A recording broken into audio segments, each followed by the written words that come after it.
Oi, eu sou Kent Dobson. Gostaria de entender a vida e a época de Jesus. Quero saber quem ele foi e por que teve um impacto tão grande na história. Junte-se a mim nessa jornada de busca.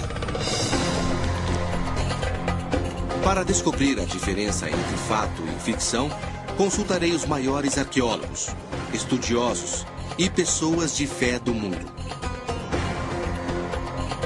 Os antigos evangelhos foram desafiados e novos foram descobertos. Em relação à vida de Jesus de Nazaré, o que é verdade e o que é mito? Ele dominou 2000 anos da história ocidental. Milhões devotaram a vida a ele. Guerras foram travadas em seu nome. Mas quem foi esse homem realmente? Essa é minha busca pela verdade. A vida desconhecida de Jesus. Sou historiador bíblico e professor. E hoje estou a caminho de Belém. Quando eu era criança, me disseram que os 4 evangelhos do Novo Testamento traziam tudo o que era preciso saber sobre Jesus. Eram a pura verdade. Mas ao estudar a história antiga da minha religião, surgiram alguns questionamentos. Para mim, o mistério começa com o nascimento de Jesus. Estamos em Belém, isto é, nós cruzamos a Cisjordânia. Parece que nós estamos entrando em outro país. Há uma fronteira, um muro e uma cerca. É a realidade da Terra Santa atual. Belém agora é uma agitada cidade palestina. Mas há 2000 anos era uma pequena cidade, à sombra do Império Romano. No ano 200 a.C., Roma começou a se expandir além da Itália e acabaria por dominar todo o Mediterrâneo. Quando Jesus nasceu, o Império começava a controlar a antiga terra de Israel. Imagine a história da Natividade. Jesus numa manjedoura, Maria e José, os reis magos, Herodes. Isso tudo aconteceu bem aqui. Será mesmo? Os evangelhos de Mateus e Lucas alegam que Jesus nasceu aqui, em Belém. Segundo Lucas, seus pais José e Maria foram obrigados a deixar seu lar em Nazaré e viajar para o sul por causa de um recenseamento. Porque José era de Belém.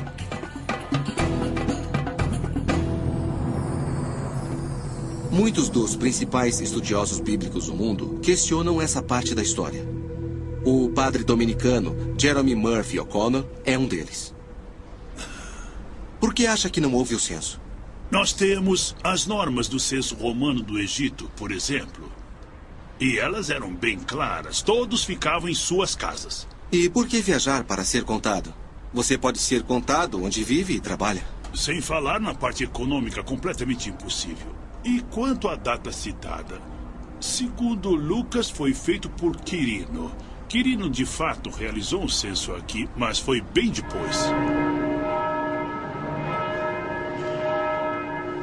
Talvez 10 anos mais tarde.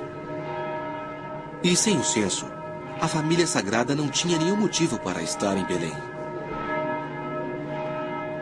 Saiba que, para alguém que foi criado ouvindo essas histórias como eu, isso gera um grande conflito. A Igreja da Natividade foi construída no local exato onde, segundo a tradição, Jesus nasceu. A cena da manjedoura que vemos reproduzidas todos os anos no Natal supostamente ocorreu bem aqui. Agora, tenho minhas dúvidas. Uma das pessoas que questionou seriamente toda a história da Natividade é o famoso historiador bíblico John Dominic Crossan. O episódio da Natividade é histórico? Não. Não acho que o episódio da Natividade em Mateus ou Lucas seja histórico. Todos os detalhes são bem diferentes. Podem coincidir, mas são bem diferentes. Eu os vejo como parábola e não como história. Você acha que não aconteceu? Não. Por exemplo, Mateus considera Jesus como o novo Moisés e diz que Herodes matou todas as crianças, assim como o faraó matou as crianças no Êxodo. É uma parábola poderosa, não é história? John Dominic Cross refere-se à história que já ouvimos pelo menos uma vez. Sábios do leste preveem o nascimento do Messias e dizem ao cruel rei Herodes que nasceu o verdadeiro rei dos judeus. Então Herodes manda matar todos os bebês do sexo masculino em Belém. Chama-se o Massacre dos Inocentes. John Dominic também não acha que esse relato seja histórico, mas é uma pessoa de fé. E me questiono se a tensão entre o fato e a fé é difícil para ele. É difícil encarar essa tensão? É uma tensão da vida, a meu ver. É sim, é isso. Com toda certeza, devo confessar que nunca a considerei difícil e sim estimulante. Um dos personagens da história da Natividade que me fascina é o rei Herodes o Grande. Ele realmente existiu. Era o rei judeu que governava a província da Judéia quando Jesus nasceu. Foi durante o seu reinado que a Judéia foi lentamente engolida pelo Império Romano. Como sei que existiu? Porque está em todos os livros de história. E as ruínas de suas obras se espalham pela Israel moderna. Quero conhecer os fatos que envolvem esse rei impiedoso e seu relacionamento com Jesus. O melhor local para fazer isso se chama Cesareia. Cesareia é uma cidade portuária que Herodes projetou e construiu do nada, pouco antes de Jesus nascer. Era uma verdadeira obra-prima. O maior porto do Império Romano. Com ela, Herodes tentou criar uma mini-Roma em Israel.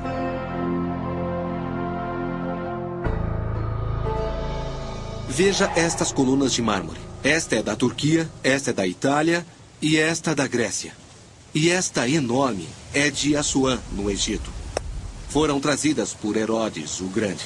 A alvenaria presente em Cesareia nos dá uma ideia do quanto ele foi internacional e poderoso. Mas Herodes foi de fato tão sinistro quanto a Bíblia o descreveu? Para saber mais, vou encontrar a historiadora Sarah Erlenson. A meu ver, você precisa de um psicólogo para falar de Herodes, não uma historiadora. Conhecemos os fatos e eles são horríveis.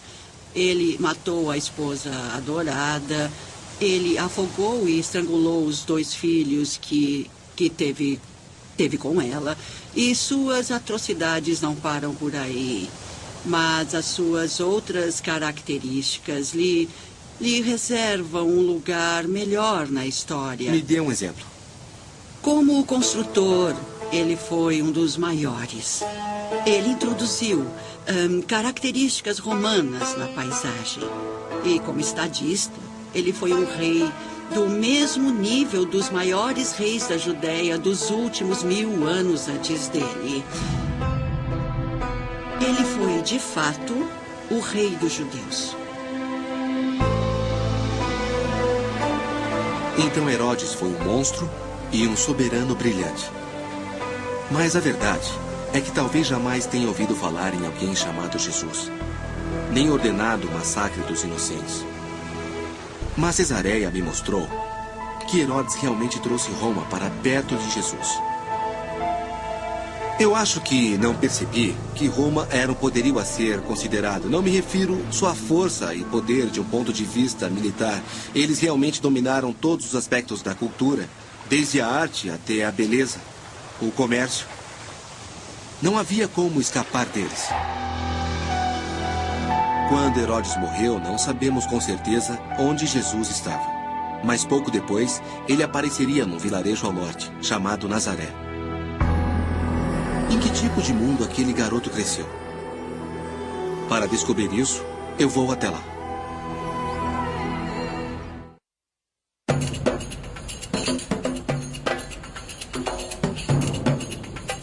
maior mistério, quando se trata de Jesus, envolve sua infância. É quase inteiramente desconhecida. Mas Nazaré foi sua cidade natal. E é aqui que começam a surgir novas pistas.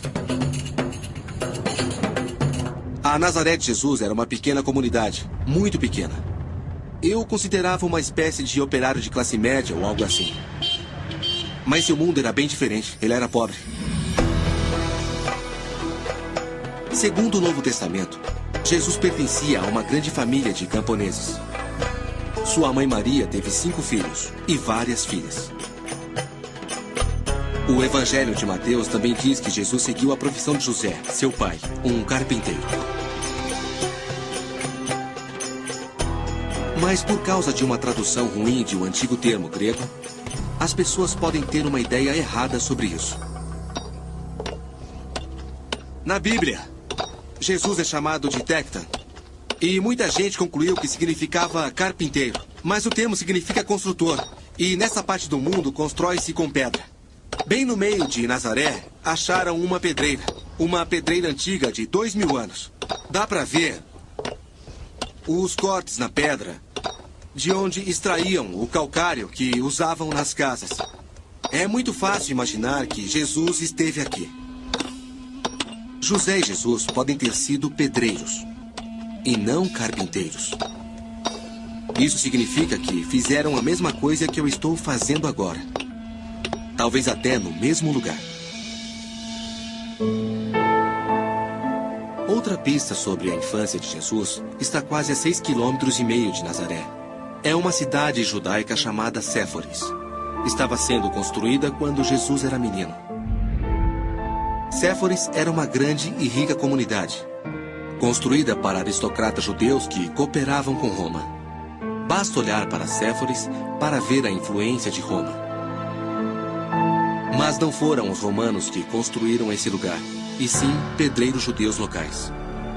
Acho que Jesus pode ter trabalhado aqui, lado a lado com seu pai, José. Não como carpinteiro, mas como pedreiro. Ele pode ter ajudado a construir Séforis quando era menino, sentindo não apenas o sol ardente, mas o peso da ocupação romana. Só há um outro vestígio dos primeiros anos de Jesus. O Evangelho de Lucas menciona o dia em que Jesus, com 12 anos, se afastou de seus pais em Jerusalém. E eles tiveram de procurá-lo. E finalmente o acharam no templo, entre os sábios, escutando-os e fazendo perguntas. E segundo o Evangelho de Lucas, todos que ouviam ficavam atônitos com sua percepção e suas respostas. Jesus cresceu entre pessoas que eram muito devotas, cercado por um mundo de poderosas crenças judaicas.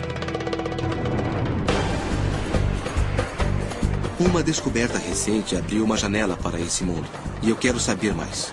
Então vou para o leste com meu amigo arqueólogo, Brian Schultz. Nosso destino é uma área remota chamada Qumran, perto do Mar Morto. É um dos locais mais quentes e áridos da Terra. Em 1947, as cabras de um pastor beduíno foram parar numa caverna remota no alto dos penhascos de Qumran. Segundo consta, o homem a seguiu até lá e ficou surpreso ao ver alguns potes antigos na parte de trás da caverna, na maioria quebrados. Dentro, ele descobriu rolos de textos antigos. Eles ficaram conhecidos como os manuscritos do Mar Morto. Ali estavam documentos de 2000 anos detalhando as crenças de uma seita judaica chamada Os Essênios. E os restos da sua comunidade em Qumran também foram desenterrados. Isso está acontecendo em Jerusalém? De certa forma, a descoberta dos manuscritos do Mar Morto foi uma mini-revolução para entender o mundo de Jesus. Obviamente, era difícil viver aqui nessa região inóspita. O que os motivava? Acreditavam estar vivendo no fim dos tempos, que o fim do mundo, como eles o conheciam na época, iria chegar muito em breve. Isso significava que Israel não teria mais nenhum soberano estrangeiro no poder. Terminava o mal. Deus governava a partir de Jerusalém. Essa é uma das principais diferenças porque Jesus... Brian relata que os essênios viviam as crenças judaicas de uma forma radical. Muitos grupos sociais Eles eram diferentes. obcecados pela pureza e pelo apocalipse iminente. Essas pessoas, obviamente, se preocupavam muito com a pureza ritualística. Por que isso? Um dos textos principais é Isaías 40, versículo 3, que diz: uma voz clamando na imensidão prepara o caminho para o Senhor. Acreditavam que precisavam vir para cá e preparar o caminho para o Senhor. Isso significava ser ritualmente puro. E a Bíblia nos diz que para isso é preciso se banhar na água.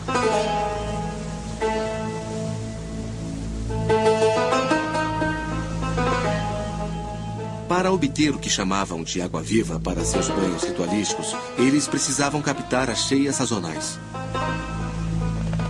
Eles não tiveram escolha a não ser projetar um dos aquedutos mais extraordinários do mundo. Puxa, então milhões de litros passavam por aqui? Exato. E chegava quase na altura daquela rocha. Era muita água.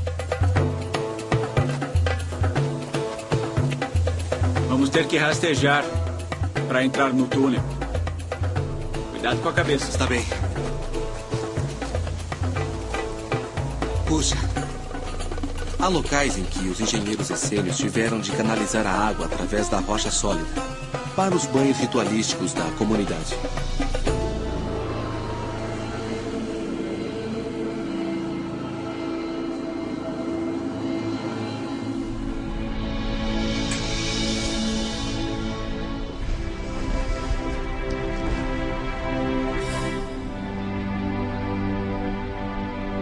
Estou no Santuário do Livro, no museu que abriga os manuscritos do Mar Morto.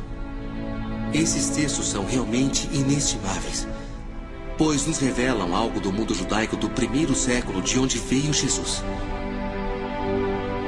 Mas foi isso que inspirou Jesus? Teria sido ele um essênio? Para mim, a evidência dos pergaminhos revela que não era. A maioria dos textos é da Bíblia hebraica, essencialmente igual ao Antigo Testamento cristão. Também há registros detalhados das regras da comunidade. O que todas elas tornam claro é que os essênios eram uma seita judaica rígida e conservadora, que não permitia intrusos. Esse fato e suas obsessões apocalípticas os fazem parecer bem diferentes de Jesus. Era uma grande parte do mundo dele, mas de alguma forma não o envolvia. Ainda preciso descobrir o que transformou Jesus no que ele era. Para saber mais, estou a caminho do lugar onde ele viveu, ensinou e proferiu uma mensagem original e revolucionária.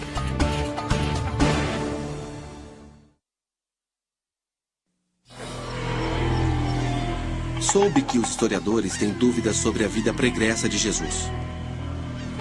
Mas de uma coisa tem certeza absoluta.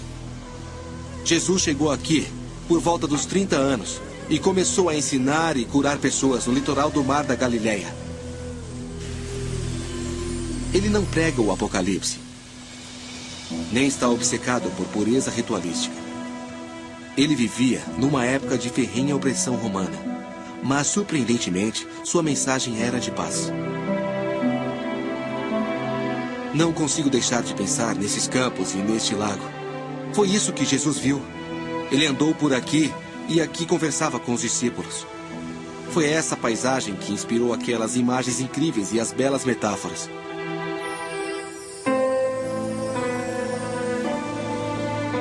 Jesus deixou sua marca no mundo como curandeiro e profeta. Suas palavras sensibilizavam as pessoas à sua volta. E o mais interessante é que metade dos seus discípulos era pescador. O Evangelho segundo Mateus diz: caminhando junto ao mar da Galileia, ele viu Simão e André, seu irmão, lançando a rede ao mar. Eles eram pescadores. E Jesus lhes disse: vinde comigo, e vos farei pescadores de homens.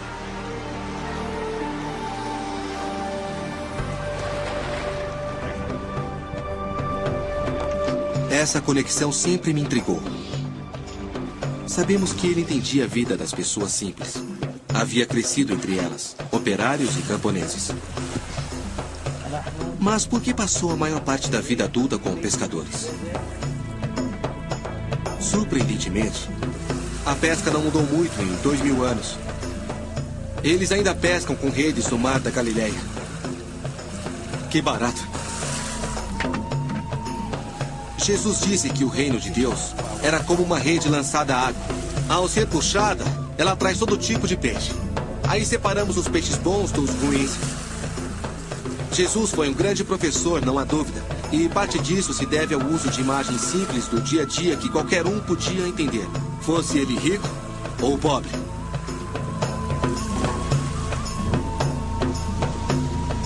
A pesquisa histórica nos deu uma compreensão maior sobre essa conexão com a pesca na história de Jesus. Pouco antes de Jesus começar a pregar, em 24 d.C., foi adotado um novo sistema de tributação. Ele aumentava os impostos dos pescadores. Eles estavam sendo levados à miséria. Talvez isso os tenha deixado tão receptivos à mensagem de esperança e mudança de Jesus.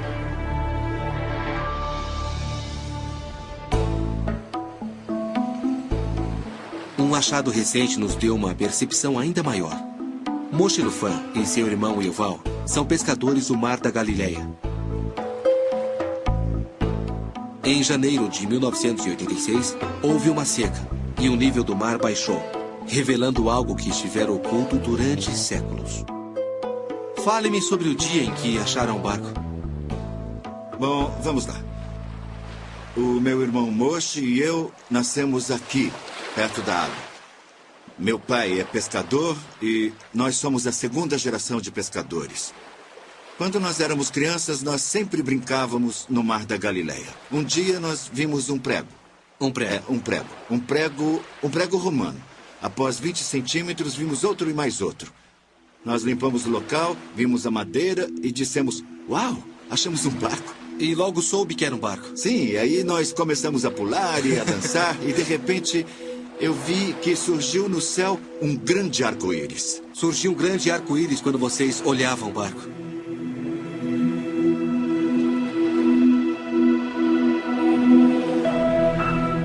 O barco especial achado por Yuval era do princípio do século I, a época de Jesus. E até a descoberta, ninguém realmente sabia como eram os barcos pesqueiros dos apóstolos. O arqueólogo marítimo Shelley Westman estava encarregado da escavação. Esse barco foi achado nos arredores de Migdal, o lar de Maria Madalena, Maria de Migdal. Quantas pessoas cabiam neste barco? Flávio Joséfo, um historiador judeu do século I d.C., fala sobre esses barcos e várias vezes mencionou que acomodava 15 pessoas. Lembre-se que as pessoas eram menores naquela época. A altura média de um homem judeu girava em torno de 1,60 m. Então é possível imaginar que Jesus e os 12 apóstolos... Se quisesse navegar com os 12 apóstolos, ele poderia. A datação isotópica mostrou que o barco foi construído na época do nascimento de Jesus. Provavelmente já navegava no lago no período em que ele viveu. Quem você acha que usava este barco? Bom, eu acho que Jesus trabalhava com esse barco. Ele levava paz a toda essa área aqui. Puxa, acho que nunca saberemos. Eu sei lá. Quem sabe? Mas até que ponto a mensagem de Jesus era pacífica? É fácil imaginar Jesus durante seus anos de pregação aqui na Galileia, em belas cenas pastoris, pescando no barco com os discípulos ou comendo na casa das pessoas. Mas é importante lembrar que este era um local de intensos sentimentos políticos. E Jesus falava sobre um reino alternativo. Havia revolta e rebelião no ar. E Jesus era parte disso.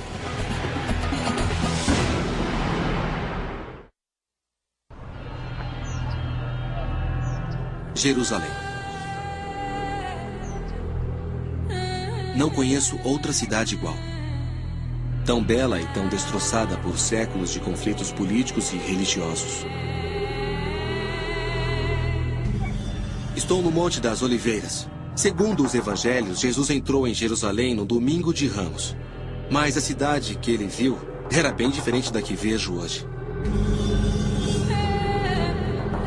A Jerusalém dele era uma Jerusalém de antes do cristianismo, antes do Islã.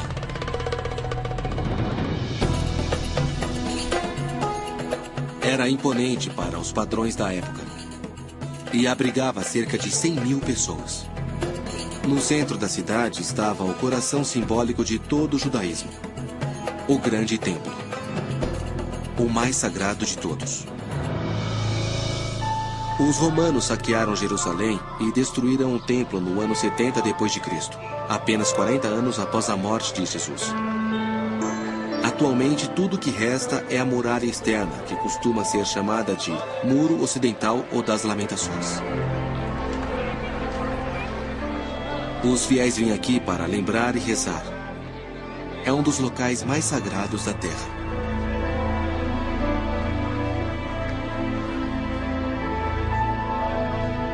O templo onde Jesus orava pode ter sido destruído, mas perto dali há partes antigas da cidade que ele conheceu. Ruas, mercados, casas. Jerusalém é o destino final de Jesus. É onde ele decide assumir uma atitude única e irreversível. Houve algo aqui perto que selou o destino de Jesus. Vou encontrar um dos principais estudiosos bíblicos atuais, John Dominic Crossan. Espero que possa me dizer mais sobre esse dia. O dia em que Jesus entrou no grande templo pela última vez. Primeiramente, porque Jesus teve problemas no templo. Bom, ele foi lá arrumar confusão, protestou contra o alto clero, que colaborava com o poder romano. Foi intencional. Então. Exatamente. E ele fez isso na época mais volátil do ano, a Páscoa judaica. O Novo Testamento diz: ao chegar em Jerusalém, Jesus entrou na área do templo e começou a expulsar os que compravam e vendiam ali. Ele virou as mesas dos cambistas e as bancas dos que vendiam pombos. E disse: está escrito, minha casa será chamada de casa de oração por todas as nações. Mas vocês a transformaram num covil de ladrões. Jesus entrou no templo e virou as mesas. Por que ele fez isso? O templo é a casa de Deus, mas na ocasião era dirigido pelas autoridades do alto clero que, gostando ou não, tinham de colaborar com a autoridade imperial romana. Roma era o império dominante na época de Jesus. Jesus segue à risca a tradição judaica e anuncia que Deus não queria ver o mundo governado daquele jeito. Isso era subversão. Acha que a mensagem de Jesus era subversiva ao máximo em termos de império? Era radicalmente subversiva e seguia a longa tradição da Torá judaica, dos profetas judeus, que desde a época dos egípcios no Êxodo insistiam que Deus era contra o império porque era injusto. Nunca entendi de fato as poderosas afirmações políticas que Jesus fazia. No cristianismo que conheço, seu contexto político havia desaparecido. A maioria das pessoas gosta de imaginar Jesus numa túnica branca com uma faixa azul e cabelos longos. Eu cresci com essas imagens, mas ao ver Jesus como um revolucionário, alguém que luta pelos pobres, é algo profundamente desafiador. Desafia a minha própria compreensão de quem ele é e quem ele foi. Ele devia saber os riscos que corria, pois viu o que aconteceu a muitos outros líderes judeus antes dele. Criticar abertamente Jerusalém era pegar uma estrada que levava a um só lugar.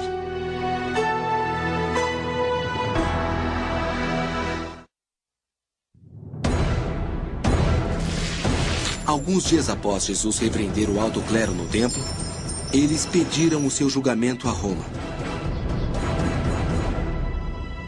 Ele foi preso, entregue aos romanos e condenado à morte.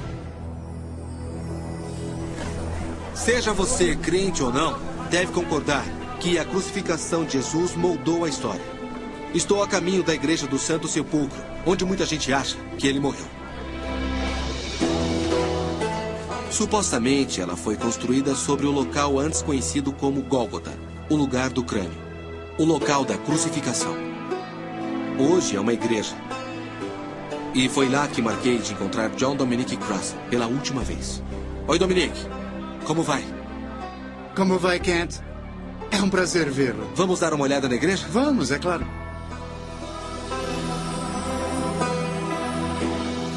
Há 17 séculos, os peregrinos vêm aqui, em busca de um contato com a vida do homem que veneram como seu salvador. Perto da porta, eles esfregam água de rosas sobre a pedra onde dizem que seu corpo ficou. A Igreja do Santo Sepulcro é um dos locais mais incríveis que já vi. Isso me fez pensar sobre o último dia da vida de Jesus. Por que os romanos escolheram a crucificação? A crucificação para os romanos equivalia à exibição de um cartaz. Funcionava como um alerta público, terrorismo estatal. Vejam isso, não façam o que ele fez. Podiam matá-lo de qualquer forma, mas tornaram público. Sim, isso é muito importante. Podiam tê-lo estrangulado no quartel, mas queriam uma demonstração pública.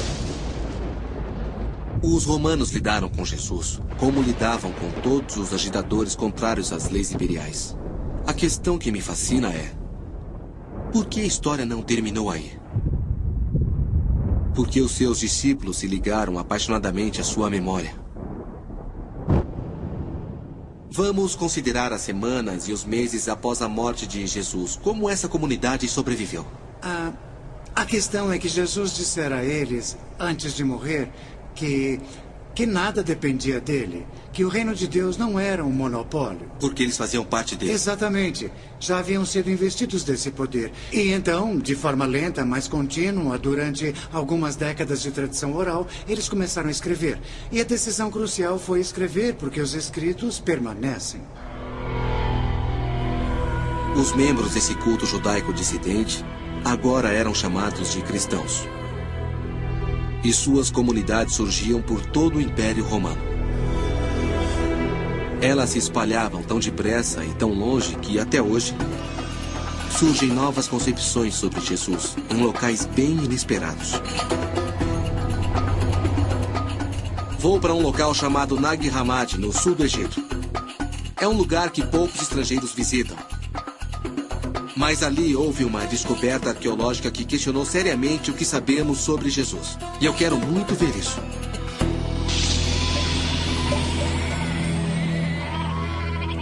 Estou com uma das autoridades mundiais sobre a descoberta. O que acha?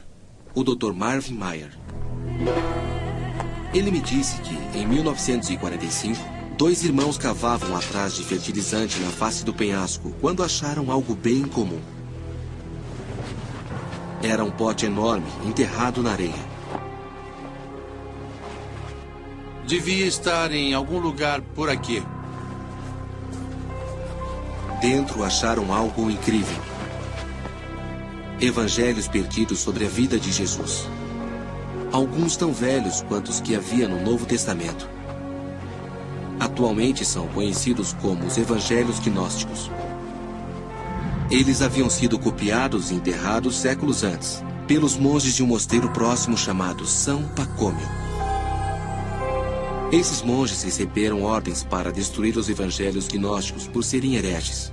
Mas, em vez disso, os esconderam. Como deve ter sido para esses monges vir até aqui, pôr esses pergaminhos num pote e depois enterrá-los? A questão é que se eles estavam lendo esses textos por considerá-los inspiradores, seria muito difícil queimá-los ou atirá-los. Então eles queriam preservá-los de alguma forma. Tinham de se livrar deles. O problema é como fazer isso. Você é um texto, não quer destruí-lo. Você, o lacra, não pode. Os irmãos não sabiam como essa descoberta era importante.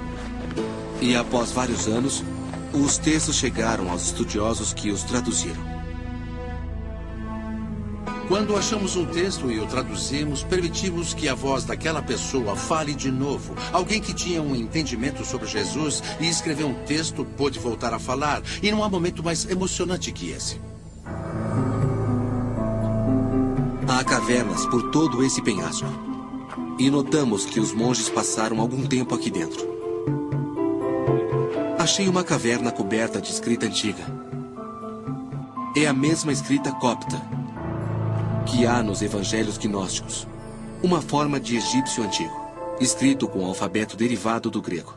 São salmos. Os monges vinham aqui e escreviam o começo do salmo para ajudá-los na liturgia, porque já o haviam memorizado. São lindos, escritos com tinta natural vermelha. É incrível. Os escritos na caverna me fazem lembrar da época dos evangelhos gnósticos e dos primeiros séculos após a crucificação. A época em que os primeiros cristãos tentavam decidir por eles mesmos quem foi Jesus realmente. Mas agora preciso descobrir o que tornou os evangelhos gnósticos tão perigosos. Por que vieram parar na areia e não na Bíblia?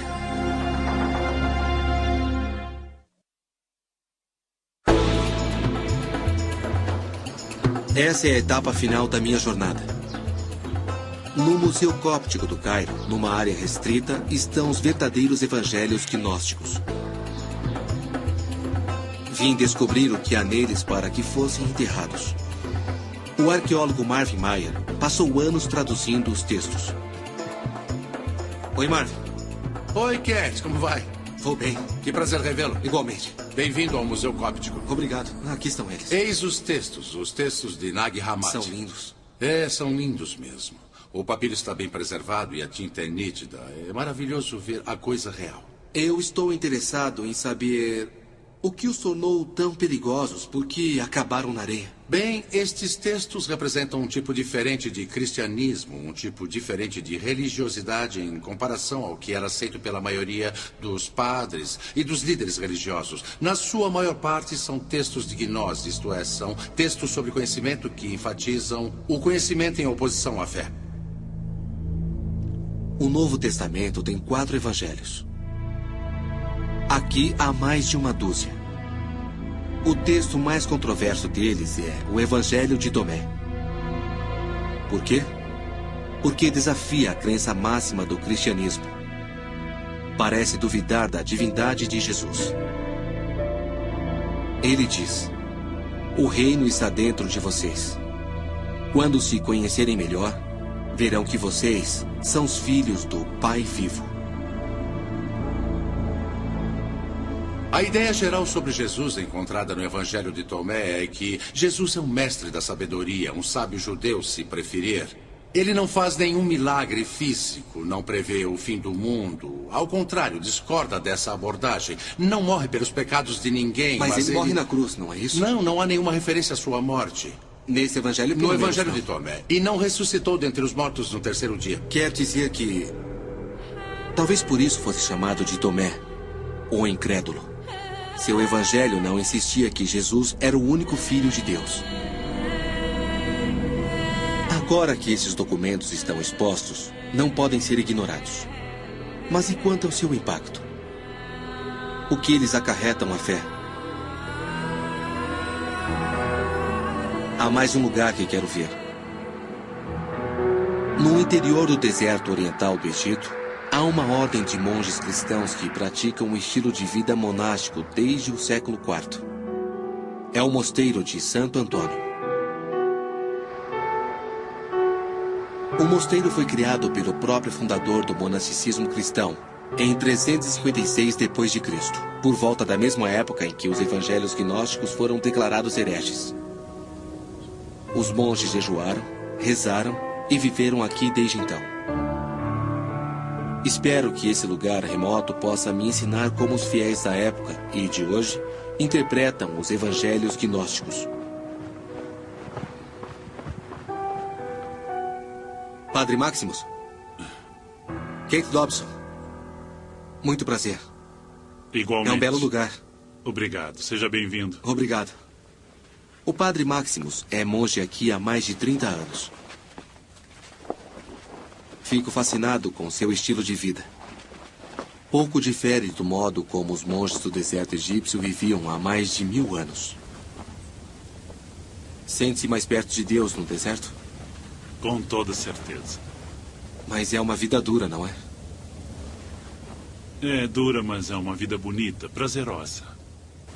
Vivendo como monge aqui, você sente a vida.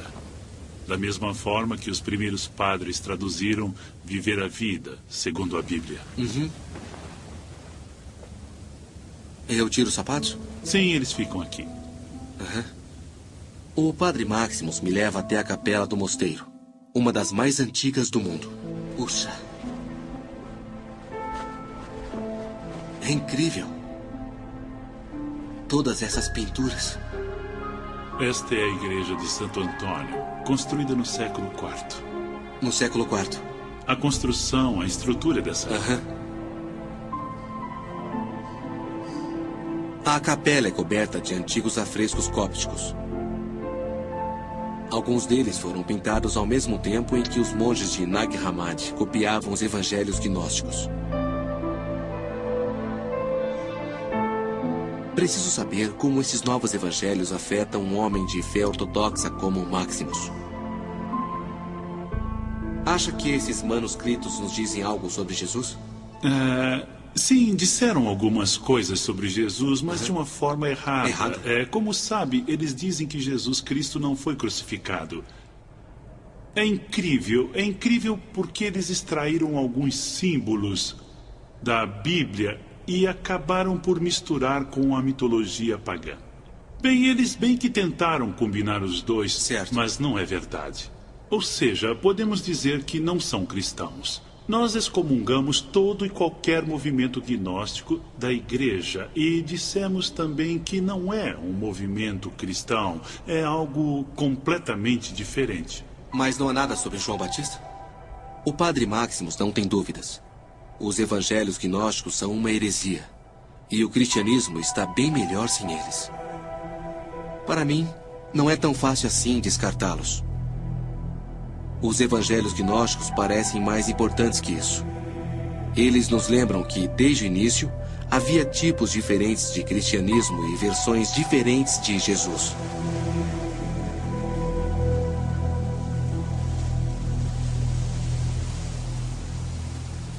Eu parti em busca de Jesus, o homem. Mas onde isso me levou? Descobri que quanto mais procuramos por ele, mais questões se acumulam. Sinto que tenho muito em comum com Tomé, que acabou sendo chamado de o incrédulo. Ele duvidou da ressurreição de Jesus. Eu também tenho questões e dúvidas sobre a Bíblia e a história de Jesus. Mas ele foi um discípulo e continuou discípulo. Eu acho que uma pessoa honesta realmente deve questionar as informações. Acredito que nem mesmo Jesus iria querer que alguém como eu parasse de fazer perguntas. Se há um passado por trás de Jesus, ele deve ser honesto. E eu quero poder conviver com isso. Será que um dia saberemos exatamente quem foi Jesus, o homem? Acho que não. Assim como tantas coisas sobre esse operário da Galileia, isso sempre será um mistério. Versão brasileira DPN Santos.